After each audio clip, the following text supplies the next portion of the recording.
Nay? Nay! Nay, gising po! Nay? Please po, gumising kayo. Huwag niyo naman akong iwan ni Nay. Hindi ko kaya kapag nawala kayo sa akin. Nay! Nay, hindi ko kaya! Nay! Nurse! Nurse, tulong! Tulong ang nanay ko! Tuluyan na napahagulgol ng 18 anyos na dalagang si Emmy. Nangangkamay ng kanyang inang humahaplo sa kanyang pisngi ay maramdaman niyang bumagsak. Ilang beses pa niya itong tinawag upang gisingin. Ngunit hindi na ito gumagalaw at humihinga. Sinuri rin niya ang pulso nito, ngunit hindi na rin pumipintig. Nang kumpirmahin ng mga doktor at nurse na nag-a-assist dito na wala na talaga ang kanyang ina, ay wala na siyang nagawa pa, kundi ang maglupasay at humagulgol sa gilid ng higaan ng kanyang ina. Simula nang maiburo ng bangkay ng ginang, ilang araw nang hindi makausap ng maayos si Emmy. Nakatulala lamang siya habang nakatanaw sa kabaong ng ina. Kaya naman ang kapitbahay nilang si Aling Berta at ang asawa nitong si Mang Paeng na lang ang tumutulong sa pag-asikaso sa mga nakikilamay. Pagkatapos naman ng 1 linggo, ay inilibing na rin ang ina ni Emmy. At dahil mag-isa na sa buhay, pinili na lang niyang lisanin ang kanilang inuupahang bahay. Lumuwas siya ng syudad upang doon maghanap ng mapapasukang trabaho. At inirekomenda siya ng pinapasukang ahensya sa isang 65 anyos na ginang na nagngangalang Dolores Tamayo. Sampaguita Street, Block 12, Lot 7. Dito na kaya yun? Wow! Ang laking bahay naman ito. Sana naman mabait ang magiging amo ko. Pinindot ni Emmy ang doorbell na nasa gilid ng gate at naghintay. Agad niya naman nakita ang pagbukas ng pinto ng bahay at lumabas doon ang isang matandang ginang. Nang buksan naman ito ang gate, doon niya mas natitigan ang mukha nito. Bakas pa rin ang kagandahan nito sa kabila ng edad. Kaya naman namangha rito ang dalaga. Magandang tanghali sa'yo. Maaari ko bang malaman kung sino ka at anong sadya mo rito? Magandang tanghali po. Ako po si Emmy. Hinahanap ko po si Madam Dolores Tamayo. Nandyan po ba siya? Ako si Dolores, iha. So, ikaw pala yung kasambahay na ipinadala ng agency. Halika, pasok ka at napakainit dyan sa labas. Wala ka pa namang dalang payong. Maraming salamat po. Inakay ng ginang si Emmy sa loob ng malaking bahay. Sige, maupo ka riyan sa sofa, iha. Salamat po. Gusto mo ba ng maiinom? Kape, juice, tubig? May tubig naman po ako rito, madam. Pero makikihingi na lang rin po ako. Konti na lang kasi eh. Madam talaga. Ma'am na lang. Para kasi ang maldita ko kapag madam ang tawag sa akin eh. Ang mabuti pa, tawagin mo na lang ako Ma'am D, iha. Pasensya na po kayo, Ma'am D. Oh, di ba? Mas bagets pakinggan. Oo nga po, bagay na bagay po sa inyo. Mukha pa naman kasi kayong bagets eh. Ang ganda niyo po. Tsaka pasensya na po kayo kung hindi ko inakalang kayo si Ma'am Dolores ha. Ang simple niyo lang po kasing manamit eh. Ay nako, maliit na bagay. Saka ganito talaga ako manamit, iha. Alam mo kasi, hindi naman talaga ako pinanganak na masagana ang pamumuhay. Kaya kahit ganito na ang estado ko sa buhay, hindi pa rin talaga nawawala ang nakagawian ko na. Nakahinga ng maluwag si Emmy nang makitang okay naman pala kasama ang matanda. Akala kasi niya, isa itong strikta at masungit na klase ng amo. Agad silang nagkapalagayan ng loob at talagang huling-huli ni Emmy ang kiliti ng matanda. Magaling naman kasi talagang makisama si Emmy. Kaya naman marami siyang naging kaibigan sa probinsya nila. Iha, marunong ka rin ba magluto? Alam mo kasi tumatanda na ako. Kaya all around ang role mo dito sa bahay ko. Pero huwag kang mag-alala dahil hindi ka naman madedehado sa susweldohin mo. You'll be well compensated. Ay, oo naman ho, Ma'am D. Marunong po talaga akong magluto. Ang mga dalaga po kasi sa amin sa probinsya, kailangan ng matuto ng simpleng gawaing bahay. Bata pa lang po kami sinasanay na kami nang sa gayon ay hindi kami mahirapan sakaling makapag-asawa na po kami.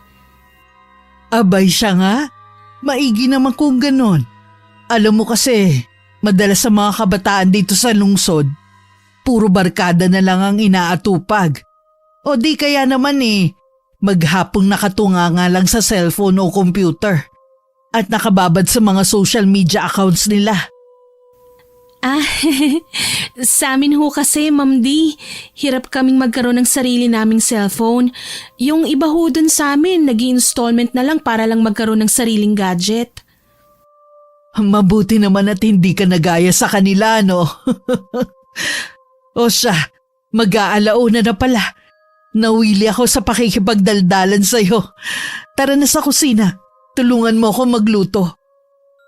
Sige ho, ano ho bang lulutuin natin? Tinolang bangus. Kumakain ka ba nun? Aba, syempre naman po. Kung hindi niyo ho na itatanong paborito ko ho yun. Aba, at pareho pa pala tayo ng paborito. Mukhang magkakasundo talaga tayo nito, Iha.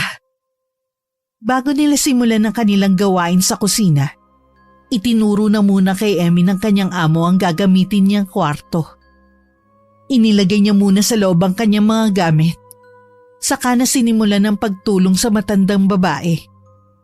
Pagkatapos nilang dalawang magluto, agad na rin silang kumain. Maraming natutunan si Emmy sa matanda sa pagluluto.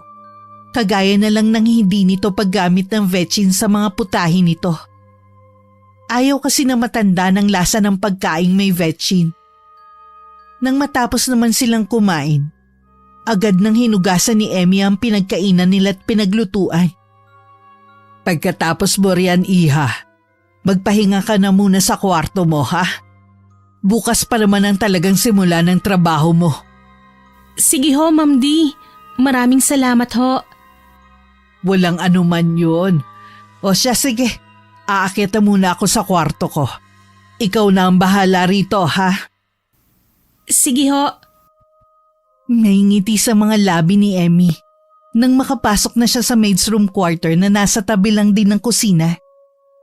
Alam niya kasing nakuha na niya ang loob ng kanyang amo at sinisigurado niyang magiging madali na para sa kanya ang tumira sa bahay na yun. Ayaw niya kasing matulad sa iba niyang kababaryo na nababalitaan niyang umuuwing luhaan sa kanila dahil malupit ang naging amo ng mga to. Pinapangako niya sa sarili na hindi siya hahantong sa ganong sitwasyon at makakaahon din siya mula sa putik na kinasasadlakan. Kinahapunan, nagpa siya na lamang na magwali si Emmy ng sahig dahil hindi siya sanay ng walang ginagawa. Habang abala sa paglilinis, ay bigla na lamang bumukas ang pinto dahilan upang mapabaling siya ron. Sa kanya namataan ng isang lalaking animoy isang anghel na bumaba mula sa langit. Para kasi sa kanya ay napakakisig nito. Moreno, matangkad at may magandang tindig. Excuse me. Sino ka? At bakit ka nandito sa bahay namin? Magandang hapon po, sir. Ano pong… James, anak, nandito ka na pala. Siya nga pala si Emmy, ang bago nating kasambahay. Ganun ba? Sorry, Emmy. Akala ko kasi kung sinong tao ka lang . By the way, ako nga pala si James. Nice to meet you. Nag-aalang ang inabot ni Emmy ang kamay ng lalaki. At para bang nahihiya siyang binitiwan nito agad. Napakalambot kasi ng kamay nito na animoy kamay ng isang babae. Taliwas sa kamay niyang batak na sa gawaing bahay, kaya magaspang na at maraming kalyo. Kiming na pangiti na lamang siya dahil sa paraan ng pagtitig sa kanya ng lalaki. Para kasing kinikilati siya nito sa pamamagitan ng mga titig na yon. Ang mabuti pa, iho, magbihis ka na muna at ipaghahanda kita ng merienda. Sige po, ma. May anak po pala kayo, Ma'am D. Akala ko po kasi kayo lang ang mag-isa dito sa bahay ninyo. Ah, hindi ko nga pala nasabi sa'yo kanina. Nakasama ko pa rin dito ang bunso kong si James. Ang dalawa kong anak lang ang nakabukod sa amin. Dahil may sarili na silang mga pamilya. Ganun ho ba? Ang gwapo ho pala ng anak nyo, no? Abay, syempre. Kanino pa ba magmamana kundi sa akin? Siya nga pala. Nagmerienda ka na ba? Hindi pa po ako nagmimerienda, Ma'am D.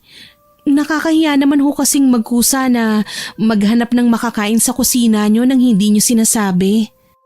Ay nako, bakit ka naman mahihiya? Libre ang pagkain dito, iha. Saka ano ba yung bit-bit mo? Nagwawalis ka? Ay, opo. Wala po kasi akong magawa eh. Ay nako naman talagang bata ka. Sinabi ko namang magpahinga ka na muna at galing ka sa biyahe. O siya sige, tapusin mo na yan at sumunod ka sa akin sa kusina para makakain ka na rin ng merienda. Sige ho, Ma'am D. Nalaman ni Emmy na isa palang teacher sa isang public elementary school ang anak ni Ma'am D na si James. Graduate din ito na may Latin honors nung koleyo. Kaya naman hindi mapigilan ni Emmy ang humanga palalo sa binata. Dumaan ang mga araw at naging magaan nga ang pagtatrabaho niya sa malaking bahay. Mababait talaga ang kanyang mga amo at hindi siya itinuring nila na iba sa kanila. Para na nga siyang tunay na kapamilya nila base sa trato ng mga to. Sir James, gising na po pala kayo. Sakto at nakapagluto na po ako ng agahan. Halina po kayo. Uy, sakto. Nagkikrave ako ng daing ngayon eh. May kamatis pa. Ginutom tuloy ako lalo. Sige, pakitawag na lang si mama sa kwarto niya para sabay-sabay na tayong kumain. Sige po. Nang makababa na ang dalawa, ay agad naman silang kumain ng agahan ng sabay-sabay. Pagkatapos ay muli nang gumayak ang binata upang pumasok sa trabaho. Naiwan na naman si Emmy sa kusina upang maghugas ng mga pinagkainan at pinaglutuan.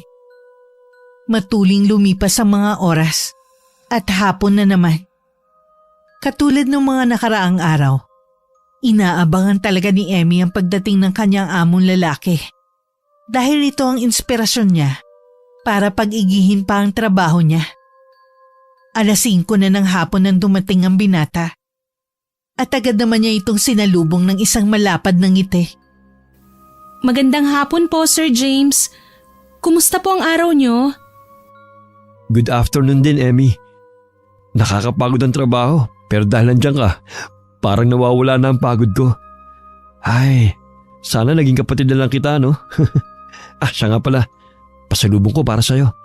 Ito. Wow, donuts! Salamat po, sir. Walang anuman. Sige. Akit muna ako sa taas para makapagbihis. Siya nga pala. Ipagtemplo mo ko ng kape, ha? Sige po, sir. Ngunit agad na napalis ang malawak ng ngiti ng dalaga nang tuluyan nang mawala sa paningin niya ang lalaki. Napangiwi siya sa isiping isang nakababatang kapatid lang ang tingin nito sa kanya.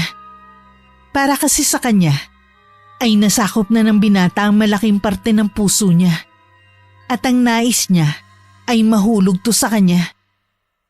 Isang araw ng Sabado, umuwing may kasamang babae si James. Maganda at mukhang mistisa. Angkop din ang taas nito kay James. Kaya naman bagay na bagay sila kung titingnan. Oh, iho. Sino naman to magandang dalaga na kasama mo? Abay, parang modelo ang tindig oh. Sorry po, ma. Kung ngayon ko lang po nasabi sa inyo. Last week lang din po niya ako kasi sinagot eh. Si Pia nga po pala, ma. Girlfriend ko. Girlfriend? Ay, Emmy. Nandyan ka pala. Oo, girlfriend ko na si Pia. Pia, si Mama. Siya naman si Emmy. Kasambahay namin siya rito. Pero pamilya ng turing namin ni Mama sa kanya. Parang nakababatang kapatid ko na nga siya eh. Napakabait kasi. Hello po, tita. Nice to meet you po. Hi, Emmy. Hay, nako. Salamat naman at nakapagdala ka rin ng babae rito sa bahay. Alam mo kasi, Iha, kung hindi mo na itatanong, napakapihikan niyang si James. Ikaw pa lang ang babaeng dinala niya rito at ipinakilala sa akin. Nako, nakaka-flatter naman po. Si Mama naman eh. Binubuking mo naman po ako eh. Bakit? Totoo naman. Teka, Emmy, Iha. Ipaghanda mo nga ng merienda sina James at Pia. Sige ho, Ma'am D. Hindi mapigilan ni Emmy na mainis sa babaeng kasama ni James. Oo nga't maganda ito. Ngunit hindi niya matanggap na hindi na siya magkakaroon pa ng pag-asa sa binata. Kaya naman nag-isip siya ng isang planong makakatulong sa kanya upang makuha ang binata mula kay Pia. Hindi siya papayag na makuha ng ibang lalaking mahal niya. Kinagabihan, pagkatapos ng kanyang mga gawain sa kusina, ay agad nang naglinis ng katawan niya si Emmy. Isinuot niya rin ang kanyang manipis na sando at maiksing shorts. Hindi na rin siya nag-abala pang magsuot ng panloob. Buo na ang kanyang desisyon. Aakitin niya si James. Pinasadahan niya ng tingin ng kanyang refleksyon sa salamin saka ngumisi. Oo nga't maganda ka at may pinag-aralan, Pia. Pero hindi ako papayag na matalo ng walang ginagawa. Makikita mo, Pia, maaagaw ko si James sa'yo. Hahaha, hindi isang tulad mong hahadlang sa mga plano ko. Inabangan nga ni Emmy si James ng gabing yun. Alam niya kasing tuwing gabi ay bumabangon talaga ang lalaki para uminom ng tubig. Kaya nang marinig niya ang pagbukas ng pinto sa kwarto sa taas, ay agad siyang pumwesto sa likod ng kanyang pinto. Madaraanan lang kasi ang kwarto niya bago makarating sa kusina. Kaya nang daraan na sa kanyang harapan ng binata, ay agad niyang binuksan ang pinto at mabilis na lumabas. Nagkabanggaan silang dalawa. At muntikan na siyang lumagapak sa sahig kung hindi lang siya nasalo ni James. Ramdam ni Emmy ang tila bulta-bultahing kuryente na dumadaloy sa buong katawan niya dahil sa pagkakalapit ng katawan nila ni James. Nakita niya pang napalunok ito habang nakatingin sa kanyang mga labi. Akmang hahalikan na sana niya ito nang bigla namang matauhan si James at tuluyan siyang nabitiwan. Lumagapak siya sa sahig, kaya napadaing na lamang siya dahil sa sakit ng kanyang balakang. Aray ko po! Sorry Emmy, hindi ko sila sadyang maibagsak ka. Nagulat lang ako eh. Halika, umawa ka sa akin. Ang sakit ng balakang ko. Bakit mo ba kasi ko inihulog? Kasi, ano ba naman kasi ang suot mo? Bakit ang nipis? Saka anong ginagawa mo rito? Hindi ka pa ba natutulog? Nauuhaw po kasi ko eh. Pasensya na po. Sige. Kumuha ka na ng tubig mo riyan at pumasok ka na kagad sa kwarto mo. Opo. Agad namang kumuha ng tubig si Emmy. Habang panakanak ang sumusulyap sa binata na nooy nakatalikod sa gawin niya. Lihim siyang napangisi. Sa isiping may epekto rin pala siya sa binata. Yun nga lang napigilan nito ang sarili mula sa kasalanang maaari nitong magawa. Kinabukasan maagang gumising ang dalaga para maghanda ng agahan. Sinadya niyang magsuot ng t-shirt na hapit para lumitaw ang magandang hubog ng kanyang katawan. Wala naman kasi siyang uniforme na para sa mga kasambahay at tanging pambahay lang ang suot niya. Kaya wala siyang narinig na reklamo mula sa matanda nang makita siya nito. Napansin naman niya ang pag-iwas ng tingin sa kanya ni James. Kaya muli na namang sumilay ang mapanuksong ngisi sa kanyang mga labi. Iha, pagkatapos mong kumain, magbihis ka ha? Samahan mo ako sa mall at may bibilhin ako. Opo, Ma'am D. Ikaw ba, iho? May lakad ka ba? Wala naman po ma. Pero pupunta po rito mamaya si Pia. Ah, ganun ba? O sige, magdadala na lang kami ni Emmy ng panghimagas mamaya. Sabihin mo dito na siya mananghalian, ha? Sure po ma. Nang marinig yun ni Emmy, ay napairap na lang siya sa kawalan. Naisip niyang baka may milagrong gawin ng mga to habang wala sila.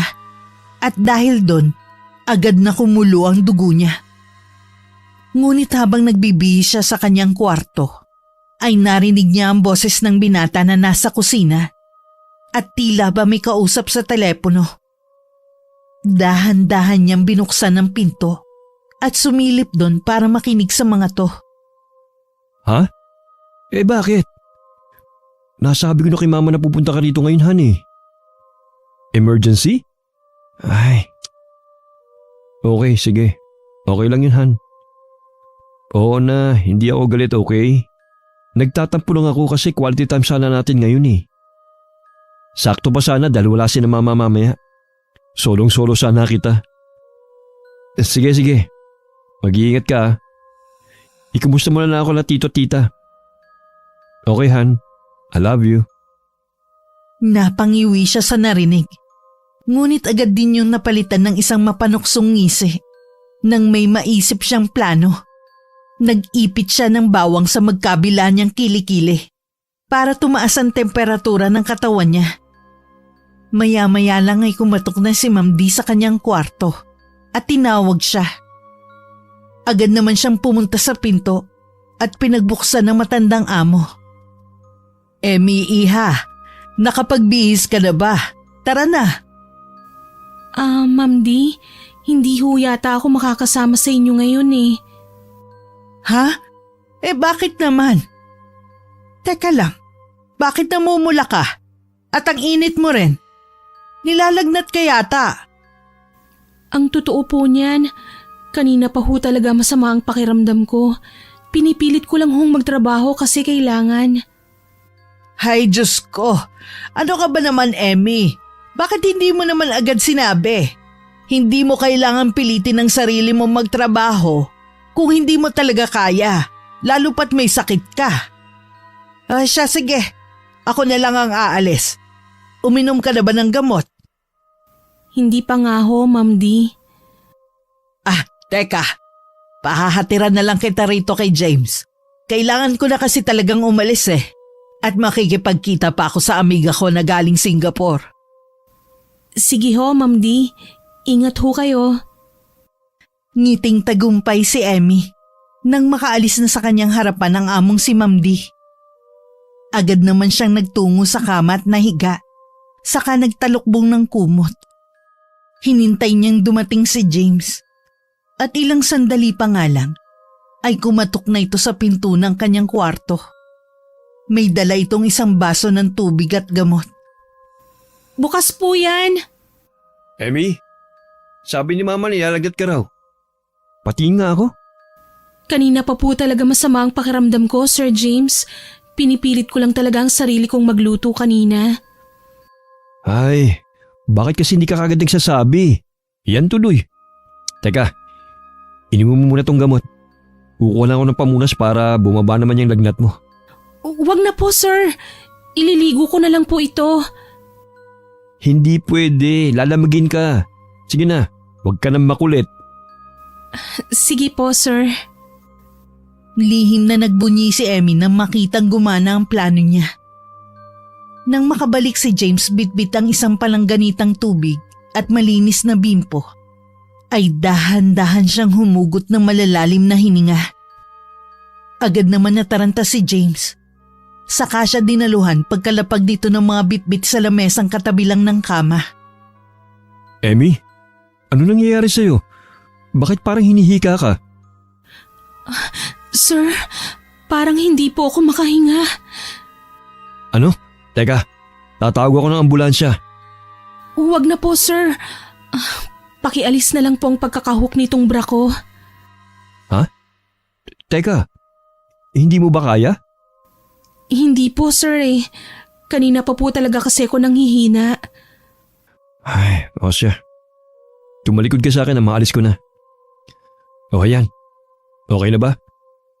Hindi na ba masikip sa pakiramdam? Opo, sir. O siya, umayos ka ng higa para mapunasan na kita. Dahil sa bagal magpunas ni James, ay hindi sinasadyang nakaidlip si Emmy. Nagising na lamang siya nang marinig na tila may kausap na naman sa telepono si James. Nagkunwari na naman siyang natutulog, lalo na nang makita niyang napalingon ng lalaki sa kanya. Bumaba na po ang lagnat niya. Opo, Ama. Hindi raw po matutuloy dito si Pia. May emergency sa kanila. Po? Gagabihin? Ay, o siya, sige. Opo, babantayan ko po si Emmy. Oo na po, Ma. Ingat po kayo sa pag-uwi mamaya, ah. Bye, Ma. Ay, Emmy? Tulog ka pa ba? Tulog pa nga. Alis lang muna ako saglit. May bibili lang ako sa convenience store.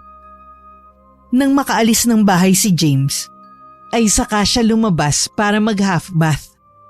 Natatawa lang si Emmy sa sarili sa naiisip, lalo na't narinig niya ang usapan ng dalawang amo. Halos 30 minutos din ang itinagal ni James sa labas, at nang umuwi ito, ay sinakto talaga ni Emmy ang paglabas niya sa banyo. Binangga ni Emmy si James nang patungo ang lalaki sa kusina, habang siya naman ay palabas ng banyo. Dahil nga nakatuwalya lang siya, nahulog ito mula sa pagkakatapis sa katawan niya at saka umaktong masakit ang balakang. Diyos ko, Emmy! Anong ginagawa mo dyan sa banyo? Naligo ka ba? Aray! Ang sakit ng balakang ko, sir. Nag-half bath lang naman po ako kasi ang init ng pakiramdam ko eh. Teka, ibalik mo muna yung tapis mo. Bilis, hindi kita mabubuhat ng ganyan ka. Hindi ko po kaya, sir. Masakit po talaga ang balakang ko. Baka po may na-dislocate na buto. Dahil nga ayaw ni James makita ang walang saplot na katawan ni Emmy, nakapikit niyang kinakapa ang tuwalya para ibigay sa dalaga. Ngunit dun na kumuha ng pagkakataon si Emmy. Ibinalandra niya ang katawan sa kinakapa ni James. Kaya imbis na tuwalya ang makapa niya, ay legs ni Emmy ang nahawakan niya. Sandaling natigilan si James at bahagyang nagmulat ng mata. Nang mapagtantong legs pala ng dalagang nahawakan niya, ay agad siyang napatayo. Ngunit agad na hinila ni Emmy ang kamay niya, dahilan para matumba siya padapa sa katawan ng dalaga. Dahil nakapambahay na muscle sando at aslan short lang ang binata, ay damang-dama niya ang init ng katawan ni Emmy. May kung anong nabuhay sa katawan niya dahil sa simpleng pagkakadikit ng mga katawan nila. Ngunit pinilit niyang huwag magpadala sa tukso. Mabilis siyang umalis mula sa ibabaw ng dalaga. Ano ba, Emmy? Nahalata na kita, ha? Inaakit mo ba ako? Hindi po, sir. Maniwala po kayo. Kung ganun, bakit mo ginagawa ang lahat ng ito? Pwede ba, Emmy? Tigilan mo na ako dahil may girlfriend na ako. Alamin mo ang lugar mo dahil katulong ka lang dito. Itinuring ka na nga namin kapamilya tapos ganito? Ito yung gaganti mo? Please naman. Pasensya na po kayo, sir. Hindi ko po sinasadya. Maniwala kayo. Okay, fine. Basta wag na wag mo na itong ulitin, ha? Maliwanag? Opo, sir. Ingatan mo ang sarili mo, lalo na yung katawan mo. Buti na lang talaga, katulad ko naging amo mo. Dahil kung nagkataon napunta ka sa among hayok sa laman, sigurado akong unang araw mo pa lang, laspag ka na. Sorry po. Huwag ka sa akin mag-sorry. Mag-sorry ka sa sarili mo. Dahil parang hindi mo nire-respeto yung katawan mo eh. Hindi mo dapat hinahayaang makita ng ibang tao. Lalo na ng ibang mga lalaki. Tahimik na lamang na napaluha si Emmy dahil sa mga sinabi ni James. Akala niya may epekto talaga siya sa lalaki. Dahil doon ay nakaisip siya ng matinding plano. Hindi siya papayag na babagsak lamang sa kamay ng Pia na yun ang lalaking nagugustuhan niya. Kinabukasan, Maaga siyang inutusan ni Ma'am D na mamalengke. Nang pauwi na siya at nag-aabang na ng masasakyan tricycle, ay may lumapit sa kanyang isang matandang lalaki. Nahinuha niya isang pulube. Ineng, pahingi naman ako kahit pambili lang ng tinapay. Magtatatlong araw na kasi akong hindi kumakain eh. Eh bakit ho ba kasi kayo nagpapalaboy-laboy? Ang mga anak niyo po nasaan? Wala akong anak dahil hindi naman ako nakapag-asawa. Hay, ang lungkot din ho pala ng buhay niyo. Oh, heto po. Pasensya na kayo at yan lang din po ang extra ko, Mang. Tilong, tawagin mo akong Mang Tilong, iha.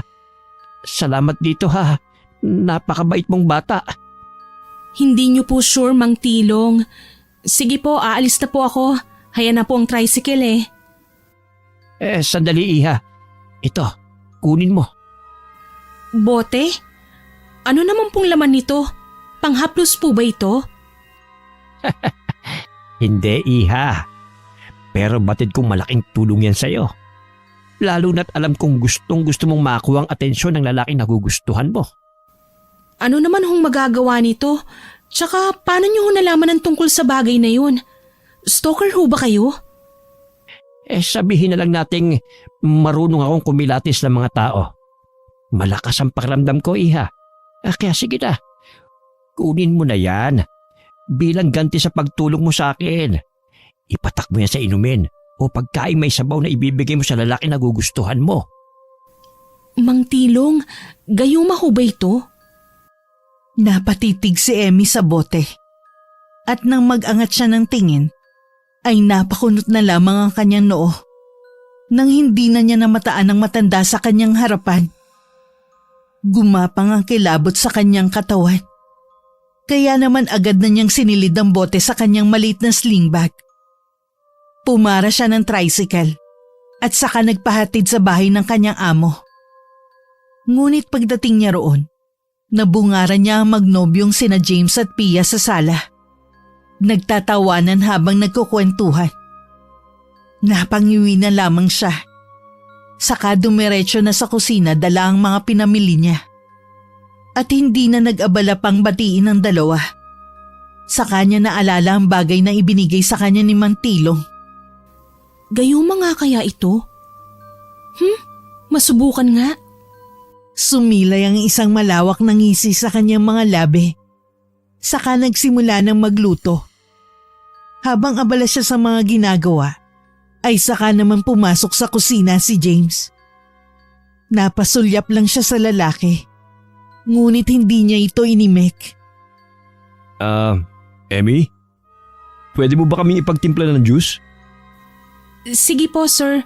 Ihahatid ko na lang po sa inyo. Salamat. Saka pwede bang dalhan mo na rin kami ng makakain? May cake pa naman dyan sa fridge. Okay po. Nang makaalis ang lalaki, agad na siyang nagtimpla ng juice at naghanda na ng pagkain ng mga to. Ngunit bago niya dalhin ng mga yun sa sala, ay pinatakan niya muna ng likidong bigay ni Mang Tilong ang basong para kay James. Nakangisi niyang inihatid yun sa dalawa at mas lalo pang lumapad ang pagkakangisi niya nang magsimula na yung inumin ng binata. Salamat, Emmy. Sige na. Balikan mo na yung niluluto mo, baka masunog pa yon. Salamat, Emmy. Ang sarap nitong juice. Walang anuman po yun, Ma'am Pia. Sige po, babalik na po ako sa kusina. Oh, Emmy. Kanina ka pa ba nakauwi? Oo, Ma'am D. Nagluluto na nga po ako ng ulam para sa pananghalian. Abay, mabuti. Talagang maaasahan ka sa mga gawaing bahay. O dahil dyan, may ibibigay ako sa'yo. Ano ho ito, Ma'am D? Buksan mo. Nang makita ko kasi yan kahapon, ikaw kagad ang naisip ko, kaya binili ko na. Regalo na rin yan para sa isang masipag at mapagkakatiwalaang kasambahay na katulad mo. Nako, bibihira na talaga ang mga katulad mo sa panahon ngayon. Wow! Ang ganda naman ho ng dress na ito, Ma'am D. Naku, nag-abala pa ho kayo pero maraming salamat po rito ha. Walang anuman yun, Iha. Ay siya nga pala. Kumusta ng pakiramdam mo? Maayos na ho, Ma'am D. Binigyan ho kasi ako ng gamot ni Sir James kagabi kagaya ng bili niyo sa kanya. Salamat ho. Mabuti kung ganon. O sige, pupuntahan ko muna yung dalawa sa sala ha. Ikaw na ang bahala riyan. Oho, Ma'am D. Buong araw na nagmatsyag at nagbantay si Emmy sa magiging epekto ng likido sa binata. Ngunit sumapit na lang ang gabi ay tila wala naman siyang napapansin dito. Tuloy ay inis siyang nahiga sa kanyang kama ng gabing yun. At dahil sa pagod sa mga gawain buong araw, ay agad din naman siyang naigupo ng antok. Nang mga sumunod na araw, ay ipinagpatuloy pa rin niya ang paglalagay ng likido sa mga inumin na ibinibigay niya sa binata. At nang isang gabing itatapon na sana niya yun sa likod bahay, nakita naman siya ni James. Emmy? Anong ginagawa mo riyan? Gabi na. Nagpapahangin lang po ako, Sir James. Kayo po, hindi pa po ba kayo matutulog? Hindi pa. Naiinis kasi ako eh. Kailangan kong uminom. Nag-aaway kasi kami ni Pia. Po? Bakit naman po? Parang biglaan naman yata. Nung nakaraan lang ang sweet-sweet niyo pa pong dalawa. Yun na nga eh. Hindi ko rin maintindihan ang sarili ko. Parang nawawalan na ako ng gana sa kanya. Ha? Paanong nawawalan po ng gana? Hindi ko maipaliwanag eh. Pero naiinis kasi ako sa sobrang niyang pagiging clingy at selosa. Minsan nga eh, nahuli niya ako nakatingin sa'yo. Mantakin mo ba namang sampaling kagad ako? Sino hindi mainis nun, di ba? Kasi naman sir, bakit po ba kasi kayo nakatingin sa akin? Alam niyo naman ang mga babaeng katulad namin, ayaw nang may kaagaw sa atensyon ng mga lalaking mahal namin. Ayaw po namin silang tumitingin sa ibang babae. Wala namang ibig sabihin yun eh. Napatingin lang talaga ako sa gawin mo. Ang kaso nga lang, bigla-bigla kasi siyang nananakit. Magnobyo at nobya pa lang kami niyan ha. Paano pa kaya kapag naging mag-asawa na kami? Baka bugbog na nga abutin ko sa kanya kapag nagkataon. Lihim na napangisi si Emmy. Sa isip niya'y baka tumatalab na ang gayuma sa binata. Kaya nagsisimula ng magkalamat ang relasyon nito sa nobyang si Pia.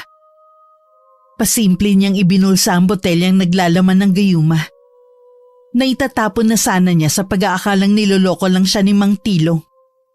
Ngunit nang marinig niya ang hinaing ng binata, doon niya napagtantong ito na nga ang makakatulong sa kanya para maagaw si James mula kay Pia.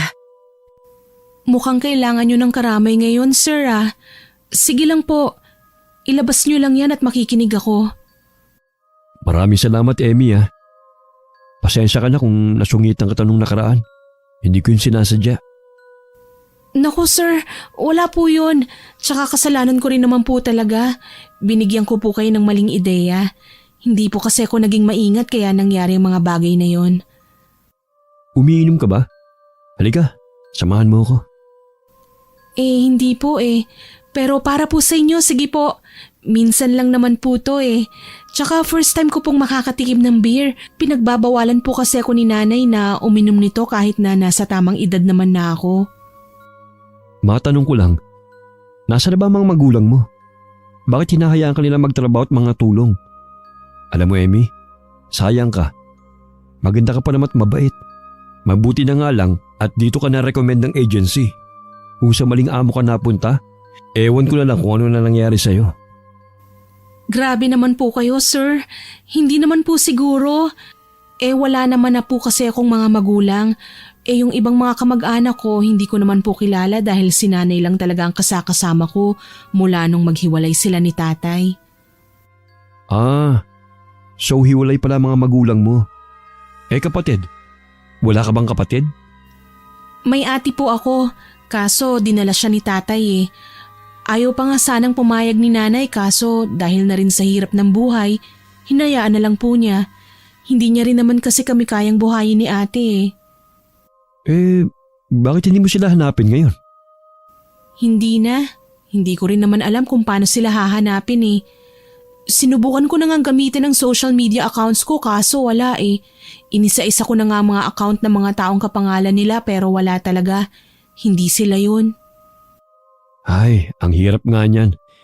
Pero sana mahanap mo ang ate mo sa tatay mo. Para naman hindi ka ganito nag-iisa lang sa buhay. Wala ka bang litrato nila? Baka pwedeng gamitin natin yan at ipost sa social media account mo. Nang sa ganun, maraming makakita. Malay mo naman, di ba? Makarating yung sa ate at tatay mo. Hindi naman po ako nag-iisa eh. Nandyan naman po kasi kayo ni Ma'am D para sa akin. Pamilya na po ang turing ko sa inyo kaya kahit papano hindi na po ako nalulungkot. Pero maganda nga po yung naisip nyo. Sige, maghahanap po ako ng litrato nila. Baka may naisingit si nanay dun sa maliit na photo album namin. Lumipas ang mga araw at mas lalo nga naging malapit sa isa't isa sina Emmy at James. Hanggang sa isang Lunes ng umaga, wala nang binata sa bahay dahil pumasok na ito sa trabaho habang si Ma'am D naman ay nasa banyo at naliligo. Narinig niya ang sunod-sunod na pagkatok sa pinto. Kaya naman pinagbuksan niya ito. Ngunit isang malakas na sampal ang sumalubong sa pisngi niya. Napabaling siya sa kaliwa.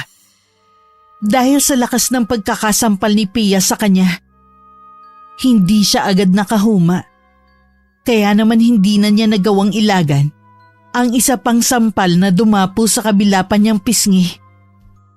Walang iya kang babae ka! Akala ko pa naman mahinhin ka! Dahil isa kang probinsyana. Pero ibang klase ka. Nasa loob pa lang kulo mo, malandi ka. Aagawin mo pa talaga sa akin si James, ha? Ano po? Ma'am Pia, hindi po. Hindi ko po inaagaw si Sir James sa inyo. Wala po akong inaagaw. Ha? Akala mo ba hindi ko alam ang ginagawa mo? Napapansin ko ang panaka-naka mong pagsulyap sa boyfriend ko. Huwag ka na nga magmaang-maangan pa, Emmy. Aminin mo na lang na malandi ka talaga at inaakit mo ang boyfriend ko. Pia! Emmy! Ano nangyayari dito? Bakit kayo nagsisigawan? Emmy, iha! Anong nangyari sa pisngi mo?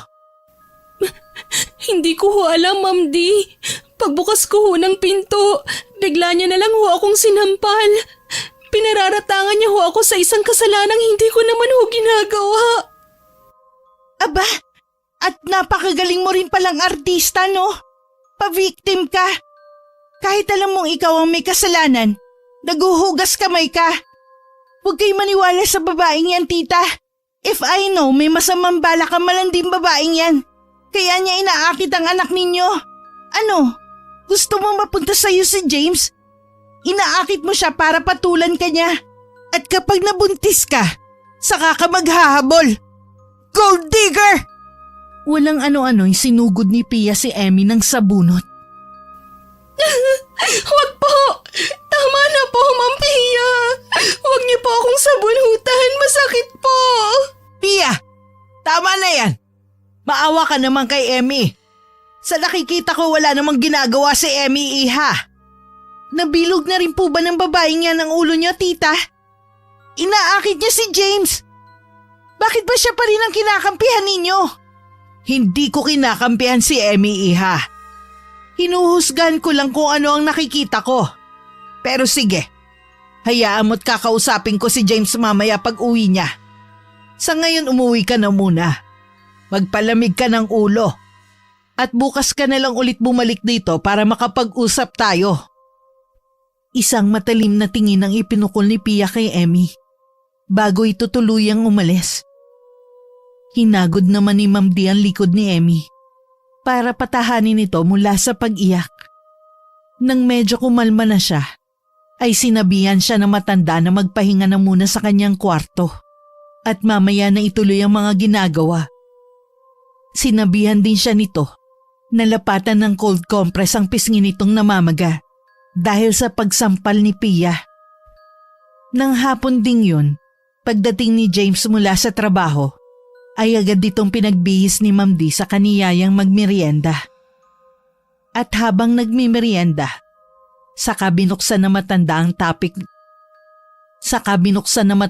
topic tungkol sa nangyayari sa relasyon nila James at Pia. Si Emmy naman, nasa kusina lang at nakikinig sa usapan ng mag-ina. Tapatin mo nga ako, anak. Ano bang nangyayari sa inyo ni Pia? Po? Bakit yun naman po na itanong, ma? Maayos po kaming dalawa. Nagsasabi ka nga ba ng totoo?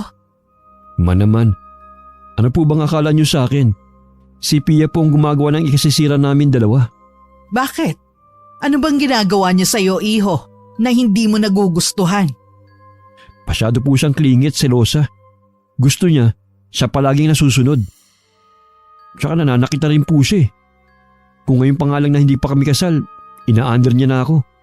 Paano pa kaya pag kinasal na kami? Kung gano'n naman pala bakit hindi niyo pag-usapan ng bagay na yan? Kailangan niyong ayusin ang problema ninyo. Yun na nga po, ma eh. Kinakausap po naman po siya pero lagi niyang pinaiira ng galit niya. At saka hindi siya nakikinig sa mga hinaing ko eh. So anong gagawin mo? Ipagpapatuloy mo pa rin ba ang relasyon niyong dalawa? Ayoko na po, ma. Nagsasawa na po ako sa ugali niya eh. Alam niyo, mas mabuti pa nga si Emmy. Naiintindihan niya ako. Mas mabait pa si Emmy kaysa sa kanya. Siya ito may pinag-aralan at mas matanda kay Emmy. Pero kung umasta siya, para siyang batang paslit na kailangang ibigay ang lahat ng gusto niya. Binabanggit mo rin ba ang pangalan ni Emmy kapag magkasama kayo ng nobya mo? May isang beses na naipagkumpara ko silang dalawa. Kaya mas lalo po siyang nagalit. Tapos kung ano nang salita ang binato niya sa akin. Kesyo kinakabit ko raw si Emmy. Hindi nga ba? Ma, mabait po si Emmy. Hindi bagay sa kanyang ginagawang kabit. Hindi niya deserve yun. Dapat maranasan ni Emmy kung paano siya itrato ng tama ng isang lalaki. Hindi na namalaya ni Emmy na naluluha na pala siya. Dahil sa mga naririnig mula sa binata. Ni hindi na nga niya alam kung epekto pa ba yun ng gayuma. Dahil parang natural lang ang reaksyon ng lalaki. Habang kausap ang ina nito. Taliwas sa inaasahan niya magiging epekto ng gayuma. Na parang mauulol sa kanya ang lalaki. At halos hindi na malaman ng tama at mali. Kinabukasan, maaga siyang nagising para magluto ng agahan nila.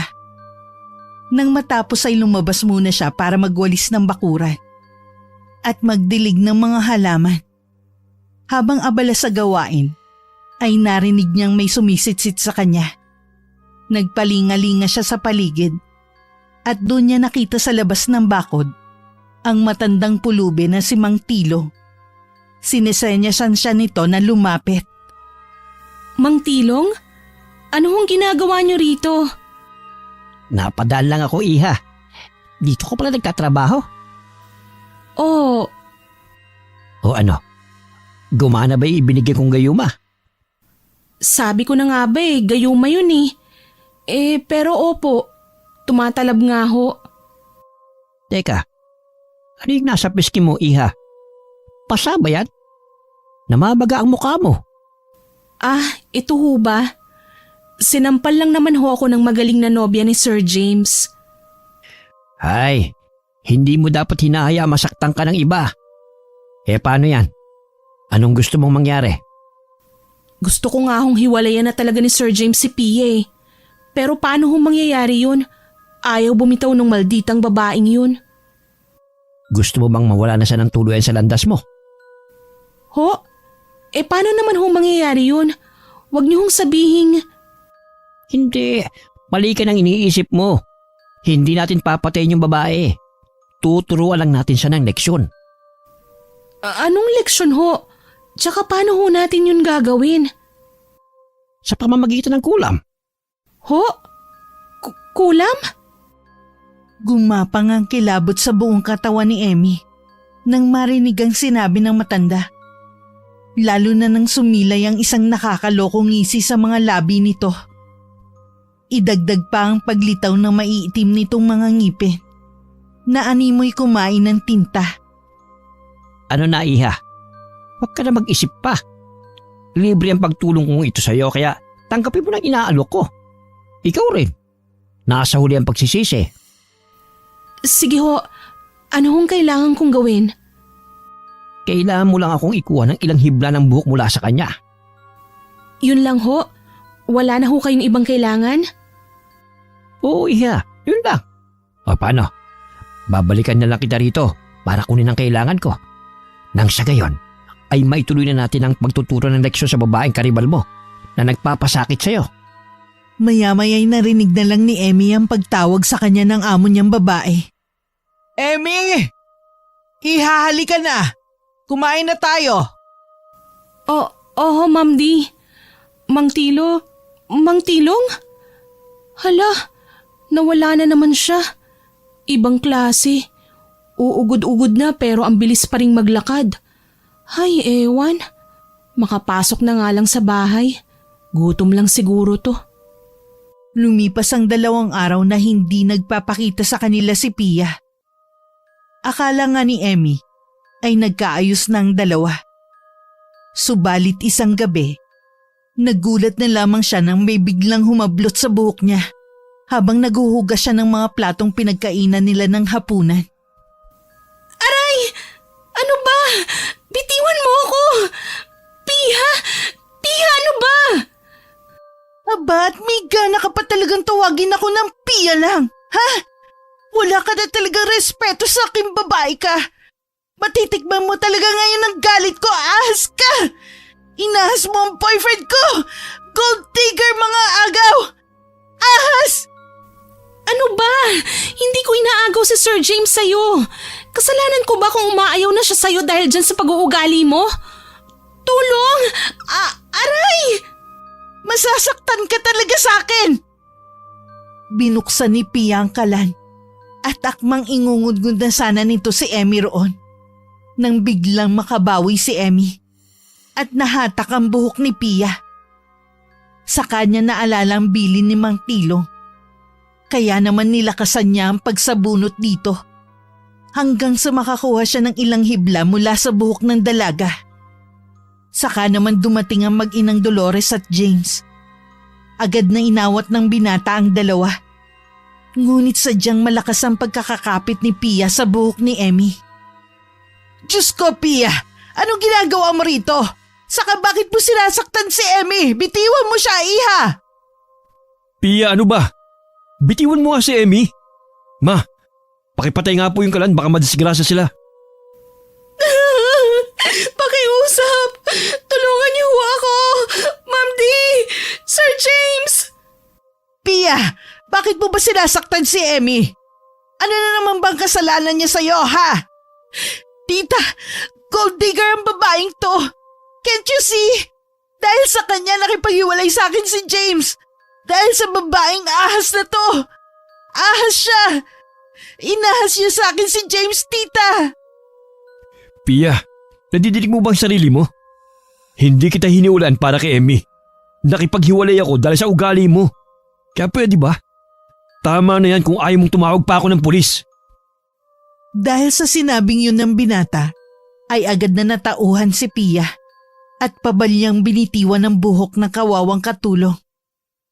Dinuro pa nito si Emmy bago tuluyang lisanin ng malaking bahay.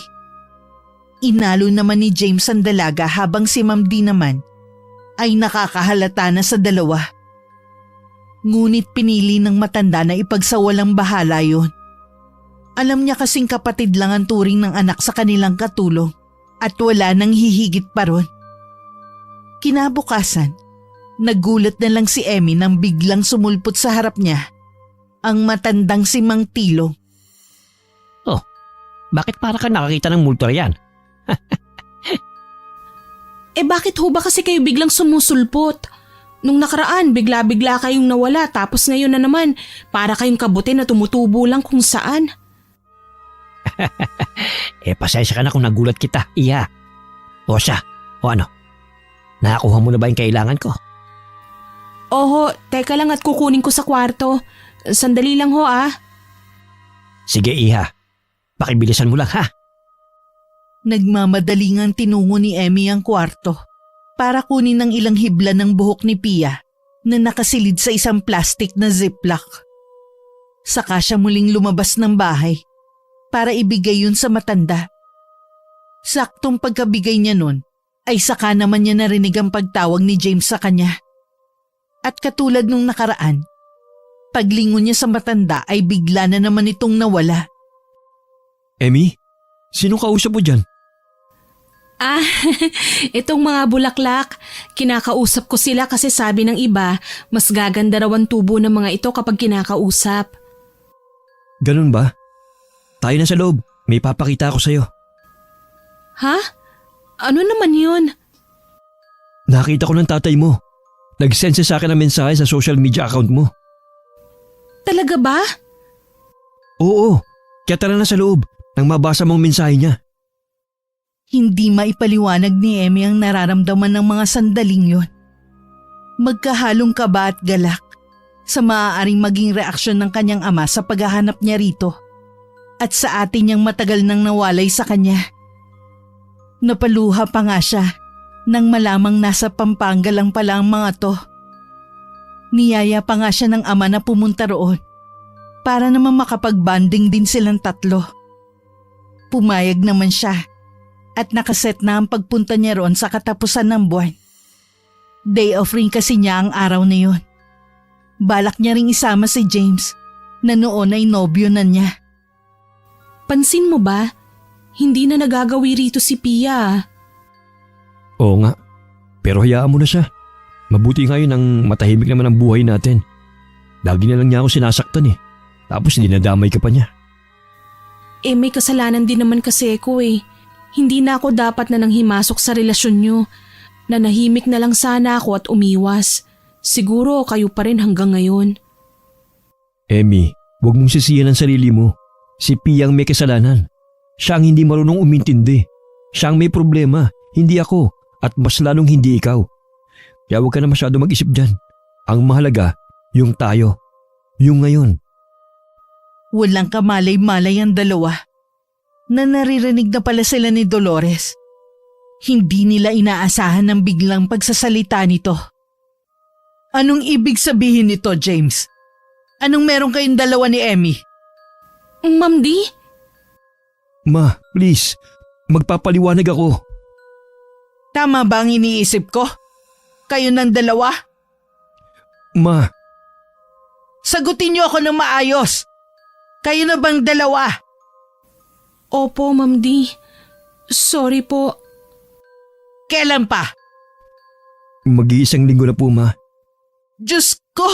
Bakit? Bakit di niyo nagawa to sa akin? Bakit kayo naglihim sa akin? Emmy, ipinagtanggol kita kasi iniisip kong mali ang binibintang sa'yo ni Pia. Pero bakit malalaman ko may namamagitan nga talaga sa inyo ng anak ko? Ha, Emmy? Bakit? Sorry po, Ma'am Di. Mahal ko na po kasi si James Patawarin po ninyo ako. Mahal? Ha? Totoo ba? Ano tong bagay na to, ha? Nagitla si Emmy nang makitang hawak ni Ma'am Di ang maliit na botelyang naglalaman ng gayuma na ibinigay sa kanya ni Mang Tilo. Hindi niya malaman ang sasabihin, lalo na nung nagtatakang napatingin din sa kanya si James. Tila nahuli ng pusa ang kanyang dila at hindi nakapagsalita agad. Ano, Emmy? Ililihim mo pa rin ba ang tungkol dito? Akala mo ba hindi kita nakita nung nakaraang araw? Nakita kong pinatakan mo ng likidong laman nito ang inuming ibibigay mo sa anak ko. Ginagayuma mo ba siya? Ha? Sumagot ka! Ma, tama na. Huwag nga po kayo mamintang. Tsaka, hindi po ako ginagayuman ni Emmy. Mahal ko po talaga siya, Ma. Kaya hayaan niyo na lang po kami. Ilang araw nang hindi iniimik ni Ma'am Di si Emmy. Para ba siyang hangin kung ituring na matanda? Nagalit kasi talaga ito sa dalaga dahil pinagkatiwalaan siya nito. Ngunit hindi nito inaasahang magagawa yun ng dalaga kay James. Kaya naman nang makapasok na si James sa trabaho, ay agad na tinungo ng ginang ang kwarto ni Emmy. Nagulat naman ng dalaga sa bigla nitong pagpasok at napahalukip-kip. Mag-impake ka na, iha. Hindi na kita kailangan dito. Hindi ko kailangan ng isang ahas sa pamamahay ko. Baka mamaya Ako pa ang matuklaw at mapahamak. Heto na ang sweldo mo para sa buwang ito. Nariyan na rin ang separation pay mo. Hindi ba't nahanap nyo na ang tatay at kapatid mo? Puntahan mo na sila at dun ka na tumira. Wag ka na ulit babalik sa bahay na to. Nagkakaintindihan ba tayo? Opo, Ma'am D. Mabuti. Bilisan mo na riyan. Ayoko magpangabot pa kayo ng anak ko. Dahil alam kong hindi papayag na umalis ka. Hala sige, kilos na. Opo. Mabigat man sa kalooban, ay nag-impake na nga si Emmy ng mga damit niya. Habang isinisilid niya ang mga gamit sa isang travel bag, ay patuloy sa pagraragasa ang kanyang mga luha. Ngunit sa kabila nun, ay umusbong ang galit sa puso niya para sa matanda. Kaya naman bago siya tuluyang umalis, ay nag-iwan siya ng sulat para kay James na nagsasabing uuwi na siya sa Pampanga. Iniwan niya yun sa loob ng tukador sa pag-asang makikita yun ng binata. Saka naman siya pumuslit sa banyo na ginagamit ng matanda. Naroon kasi ang suklay na ginagamit ito bago maligo. Kumuha siya ron ng ilang hibla sa pagbabaka sakaling makikita niya si Mang Tilong. Humanda ka sa aking matanda ka. Hindi ka na sana nangilam pa sa amin ni James kaso isa ka ring hadlang. Kaya ipinapangako ko sa yung pagsisisihan mo tong ginawa mo sa akin, Dolores. Magsisisi ka! Agad na sinilid ni Emmy ang ilang hibla ng buhok sa isang plastic na ziplock. Pagkatapos pinasok na niya yun sa bitbit na sling bag, mabilis siyang bumaba mula sa ikalawang palapag ng bahay at saka kinuha na ang mga gamit niya. Sa huling pagkakataon ay tinanaw niya ang kabuuan ng bahay na tinuring na rin niya na sariling tahanan. Pinahid niya ang bumagsak na mga butil ng luha sa kanyang mga pisngi. Saka nagsimula ng lumakad palayo. At bago pa man siya makatawid sa kabilang kalsada, ay naramdaman niya ang isang kamay na humawak sa kanyang braso. Mang Tilong? Ako nga, iha. Mang Tilong! Oh, bakit ka naiiyak? Pinalayas na ho ako ni Ma'am D sa bahay nila eh.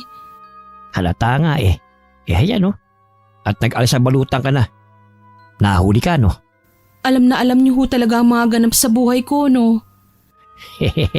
Hindi naman masyado. Pero gusto mo ba parusahan din natin yung amo mong walang puso? Sakto ho, Mang Tilong. May dala ho ako ritong ilang hibla ng buhok ni Ma'am D. Kayo na ho ang bahala sa kanya. Magaling. O siya, dumarga ka na at haya na ang jeep. Mag-iingat ka sa biyahe ha.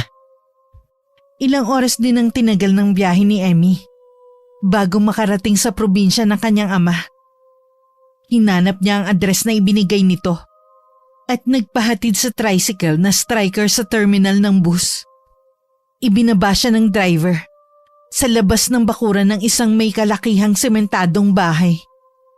Halatang asensado na ang may-ari nito. Tao po! Tao po! Tay? Si Emmy po ito! Tao po! Emmy? Iha, ikaw na ba yan? Tay? Tay, ako nga po ito. Si Emmy. Diyos ko, ang laki-laki mo na.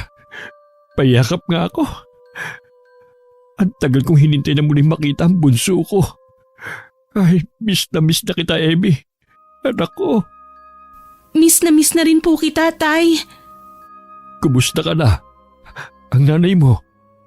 Wala na po si nanay eh. Nagkasakit kasi siya at hindi na kinaya ng katawan niya. Wala nang nanay mo? Teka sandali. Halika muna dito sa loob. Maupo ka muna. Salamat po. Gusto mo ba na maiinom? Pabibilhan kita ng soft drinks. Ay, wag na po. Tubig na lang po. Siya nga pala, Tay. Si ate po. Pansin ni Emmy ang pagbabago ng reaksyon ng kanyang ama. Biglang bumagsak ang mga balikat nito. Saka umupo sa bangkong katabi ng inuupuan niya. Napabuntong hininga pa nga ang tatay niya bago muling tumingin sa kanya. Nasa loob ng kwarto ang ate mo. Simula nang umuwi siya rito, hindi ko na siya makausap na maayos eh. Gusto mo ba siya makita? Opo, miss na miss ko na po siya eh. Halika, dun tayo. Niyakag si Emmy ng kanyang ama sa isang dulong silid na pagmamayari ng kanyang ate. Nang buksan ng tatay niya ang pinto, ay tumambad sa kanyang isang madilim na kwarto. Nang masanay na ang kanyang paningin sa dilim, ay sa kanya nakita ang isang babaeng nakahiga sa kama at nakatalikod sa gawin nila. Tumulo ang mga luha ni Emmy dahil sa wakas, muli na niyang makikita at makakasama ang kanyang pinakamamahal na kapatid. Ate? Sofia, nandito na ang kapatid mo. Si Emily, nandito siya. Kumunot ang noo ni Emmy nang tila parang pamilyar sa kanya ang boses ng kanyang ate. Binuksan niya ang ilaw ng kwarto, kaya naman dagling na pabangon ng babae. At dun na lubusan nakita ni Emmy ang itsura ng kanyang ate. Tila ba naaagnas ang kaliwang pisngi nito at nalalagas na ang buhok sa bahaging yun ng kanyang ulo. Napatakip ng bibig si Emmy dahil sa nakaririmarim na itsura nito. Napansin niya rin ang umbok sa tiyan ng ate niya. Patayin niyo ang ilaw! Patayin niyo! Pia? Emily, Tay, si Pia? Siya ang ate ko? Diyos ko, bakit hindi ko kagad napansin? Emmy anak, alam ko nasaktan ka ng ate Pia mo. Pero maaari bang bawiin mo ang ginawa mo sa ate mo? Po, tay, hayaan niyo na. ano pong ibig niyong sabihin, Tay? Isa akong manggagamot anak. At alam ko may kumukulam sa ate Pia mo. Kaya nga inimbitahan kita rito nang makausap kita ng personal. Ang sabi kasi ng ate Pia mo, nasaktan ka raw niya kaya nangyayari ang lahat ng ito sa kanya ngayon. Pero hindi ko po alam na si Pia ang ate Sofia ko. Ate, patawarin mo ako. Hindi ko sinasadya. Talagang nabulag lang ako ng galit ko sa'yo dahil sa ginawa mong pananakit sa akin kaya ako nagawang ipakulam ka. Tsaka, ikaw ang naging hadlang sa amin ni James. Naiintindihan ko, Emmy. Kaya nga sana mapatawad mo rin ako sa mga nagawa kong pananakit sa'yo. Kung hindi pa ako umuwi rito, hindi ko pa malalaman na ikaw pala ang kapatid kong matagal nang nawalay sa amin ni tatay. Hayaan mo ate, tatay. Hahanapin ko si Mang Tilong nang sa gayon ay mabawi ko ang sumpa ng kulam sa'yo, Ate Pia. Akala ko talaga hindi na kayo magkakaayos na dalawa. Natutuwa ko't na isang tabi niyo ang galit na nararamdaman niyo para sa isa't isa. Kung alam ko lang po na si Pia pala ang ate ko, nagpaubaya na sana ako. Hindi ko na sana tinutulan ang relasyon nilang dalawa. Nakagawa pa ako ng kasalanan at ginayuma ko pa si James para lang maagaw ko siya kay Ate Sofia. Kaya pala unti-unti na nagbabago si James. Ginagayuma mo nga siya. Sorry ate, hindi ko talaga alam ang ginagawa ko noon. Wala na tayong magagawa. Nangyari na ang nangyari. Sana lang maitama mo ang mga nagawa mo, Emmy. Tay, aalis po ulit ako. Kailangan kong mahanap si Mang Tilong. Sandali, halika rito. May ibibigay ako sa'yo. Ano po yan, Tay? Ipainom mo ito kay James. Kukontrahin ng likidong ito ang gayumang ipinainom mo sa kanya. Dalang determinasyong itama ang mga mali niya, ay muling lumuwas sa lungsod si Emmy kinabukasan. Nais niyang hanapin si Mang Tilong para pakiusapan itong itigil na ang pagpapahirap sa Ate Sofia niya. Alam niyang hindi na siya pwede pang bumalik sa bahay ng kanyang dating amo. Ngunit wala naman siyang ibang mapupuntahan. Pinindot niya ang doorbell na nasa gilid ng gate. Ngunit wala ni isang lumabas mula sa bahay. Nakailang pindot pa siya rito, ngunit mukhang walang tao sa bahay. Aalis na sana siya. Nang makita ang isang pamilyar na sasakyan na paparating, huminto ito sa harapan niya. At mula sa driver's seat, lumabas si James. Mugto ang mga mata nito at nangangalumata rin. James, anong nangyari sa'yo? Bakit ganyan ang itsura mo?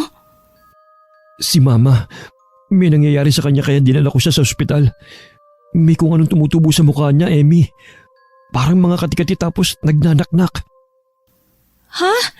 Paano nangyari yun? Wala ba siyang nakain na kung ano? Baka may mga insektong kumagat sa mukha niya. Hindi ko nga rin alam kung paano nangyari ng isang gabi lang eh. Saka walang allergy si Mama.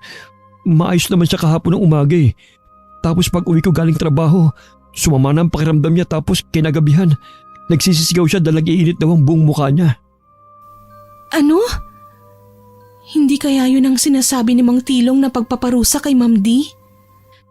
Malakas ang kutob ni Emmy. Nakulam ang dahilan ng nangyayaring yun kay Ma'am D. Alam niyang siya ang may pakananon. At ginusto niya yun para makaganti sa matanda. Pero sa nakikita niyang itsura ngayon ni James, nahabag siya rito. At para bang dagli siyang nakaramdam ng pagsisisi. Mas lumakas ang determinasyon niyang mahanap si Mang Tilong para sabihing bawiin na nito ang mga sakit na ipinataw nito kina Pia at Ma'am D. Kamusta na ngayon ang lagay ni Ma'am D? Sa ngayon, nawala na ang sakit na nararamdaman niya. Natulog siya kaya mabilis akong umuwi para maligo at dalhan siya ng mga damit at pagkain. Ah, ganun ba? Oo. Pero teka nga, saan ka ba nang galing? Bakit wala ka rito kahapon pa? Hindi ka rin dito natulog. May iba ka bang inuuwian? Bakit? Nagsiselos ka ba? Ha? Ibang klase ka rin, no? Ang lakas ang loob mong tanongin ako niyan, ha? Biro lang naman po, sir. Saan ka nga galing? Nakipag-meet up ka ba? Or one night stand? Hala siya, grabe ka naman sa akin, sir. Hindi po, no. Umuwi po kasi ako sa Pampanga.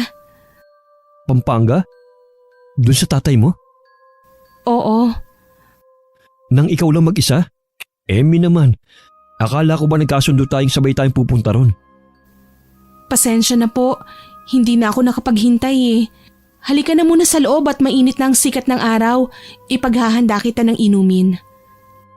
Naluluhang ipinagtimpla ni Emmy si James ng paborito nitong pineapple juice. Sa kanya inihalo roon ang likidong gawa ng kanyang amang albularyo na si Mang Lando.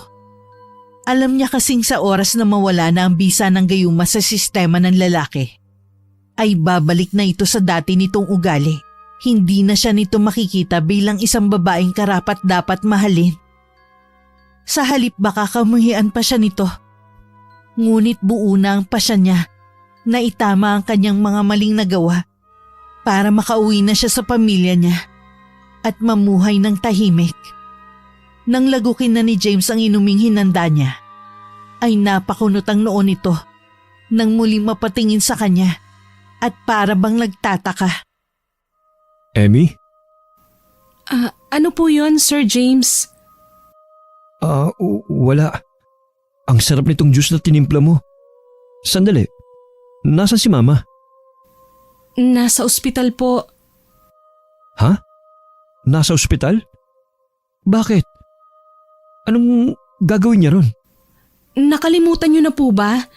Dinala niyo po siya ron kagabi dahil may tumutubong kung ano sa mukha niya. Umuwi lang po kayo rito para makaligo at kumuha na rin ng mga damit niya at pagkain.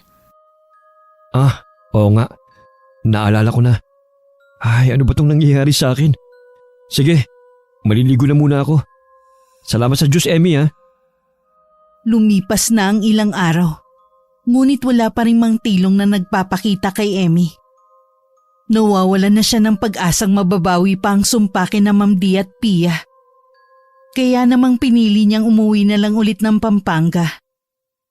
Alam niyang isang malaking desisyon ang gagawin niya. Ngunit yun lang ang tanging paraan para maitama ang lahat. Tay, nakapagpasya na po ako. Kailangan niyo pong kontrahin ng kulam alang-alang sa kaligtasan ni ate. Pero Emmy, anak, paano ka? Hindi lang sa mangkukulam babalik ang sumpa, kundi pati na rin sa'yo. Ako pong may kasalanan, Tay. Kaya ako pong dapat na magbayad. Alam kong mali na nakipagkasundo ko sa matandang mangkukulam na yun. Kung hindi lang sana ako nagpadala sa emosyon ko, hindi sana mangyayari ang lahat ng ito. Tsaka Tay, 2 buhay po ang nakasalalay rito. Anong ibig mong sabihin, anak? Tay, ipinakulam ko rin po si Ma'am D. Naging tutol din po kasi siya sa amin ni James kaya ako nagawa yun.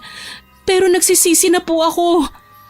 Alam kong walang kapatawaran ang ginawa ko dahil para ko na rin isinanla ang kaluluwa ko sa demonyo sa ginawa kong yun. Kaya para po makabawi, hayaan niyo na po akong saluhin ng parusa. Ayaw sana ng tatay ni Emmy na kontrahin ng kulam. Subalit dahil sa pamimilit ng dalaga, ay nagpa siya na lamang itong gawin ang nais ng anak. Tama rin naman kasi ang layunin ng dalaga. At kailanman, hindi magiging solusyon sa problema ang paghingi ng tulong sa mga kampon ng dilim. Inihanda na lamang ni Emmy ang kanyang sarili, sakaling bumalik na nga sa kanya ang sumpa. Kinagabihan, agad isinagawa ni Mang Lando ang ritual para sa pagbabalik ng pataw na parusa sa tunay na may sala. Si Emmy naman na nasa katabing silid ng kanyang ate ay nagsisimula ng makaramdam ng kakaibang init sa kanyang katawan. Para ba yung sinisilaban na hindi niya mawari?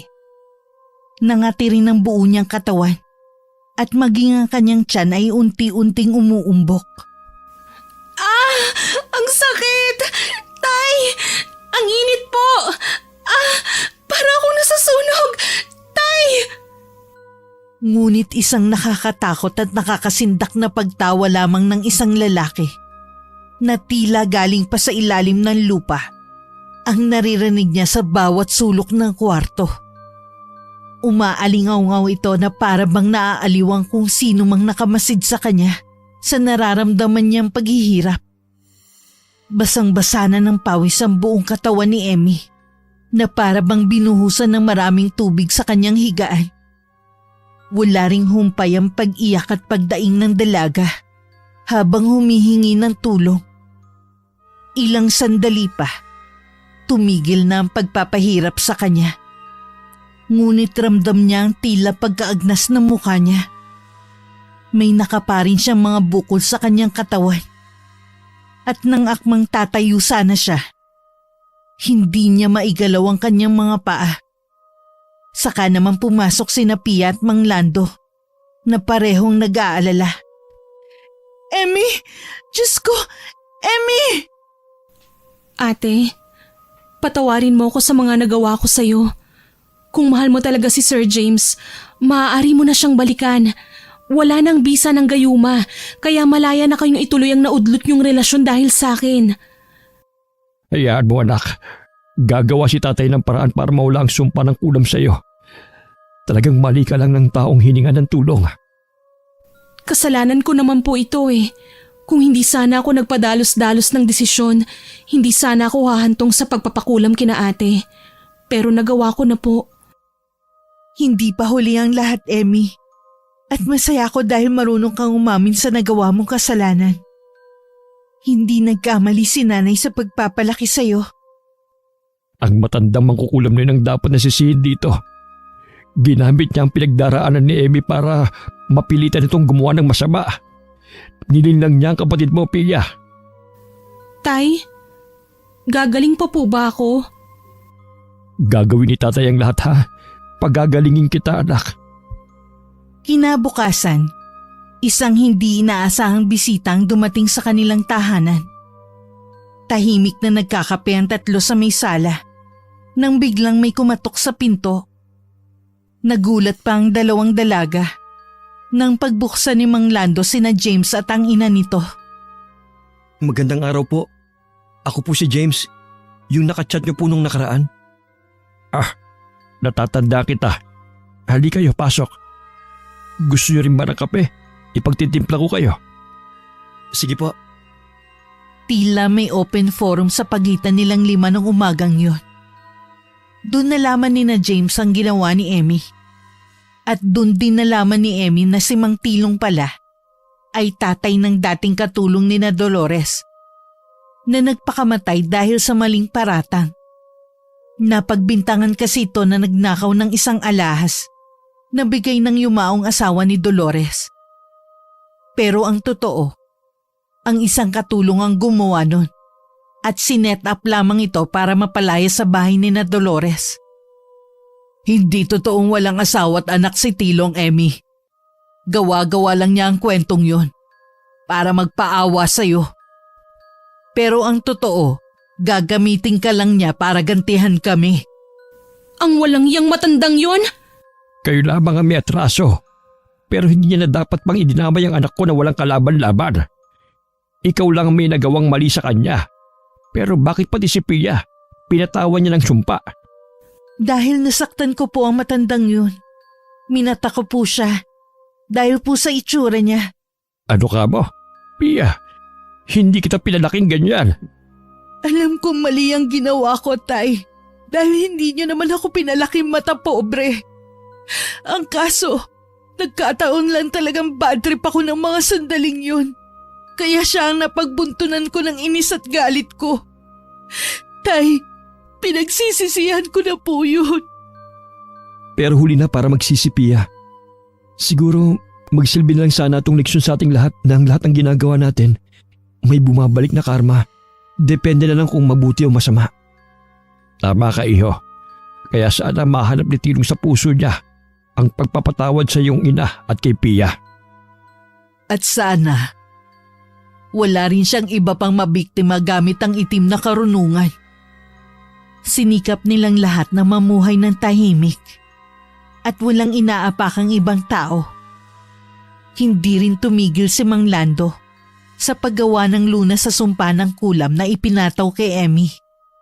Unti-unti ay bumalik na ang dating itsura ni Pia. Maging si Dolores ay gumagaling na rin. Nagkabalikan si Pia at James habang si Emmy naman naging masaya at kontento na sa pagmamahal na natatanggap niya mula sa kanyang natitirang pamilya. Wakas. Nay? Nay!